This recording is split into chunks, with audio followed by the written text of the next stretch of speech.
August Nims grew up during the Cold War and noticed how often people opposed to racial equality were also anti-communist. In my youthful enemy of my enemy kind of thinking, if the racists hated the communists, then there must be something good about the communists. His understanding of the world became more sophisticated over time. Now he's a professor of political science at the University of Minnesota, where he specializes in Marxism.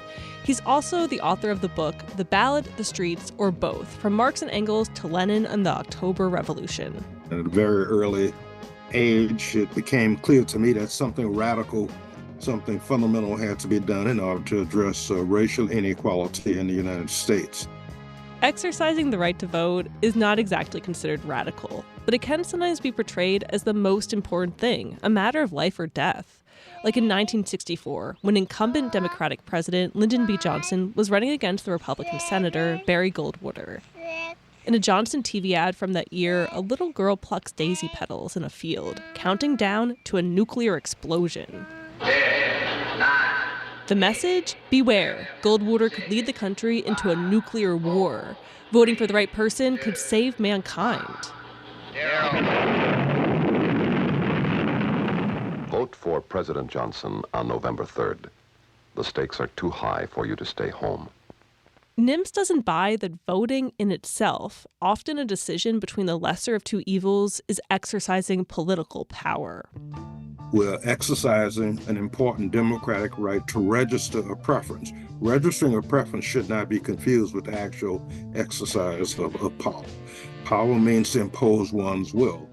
Karl Marx and his close friend and collaborator Friedrich Engels offer some valuable insight on that. Nims says that the revolutions of the late 1840s required the pair to address parliamentary democracy and the electoral process. They had to deal with this problem. Should the working class vote for the liberals, or should they have their own political party and have their own candidates and so on? And Marx and Engels' initial reaction was to say, no, we're too small. The working class doesn't have the means and the strength to have its own political party. None other than Marx and Engels, the first time they participate in the political process, subscribe to the lesser of evils claim. And therefore, it should vote for the liberals in order to make sure that the reactionaries don't get elected. But once the liberals are elected, they betray the interests of the working class. From that experience, Marx and Engels learn very important lessons. Elections could be used by the working class, not as an end in themselves, but as a means to an end. They could be used to do political education, to explain what their program is, what their ideas are, and so on.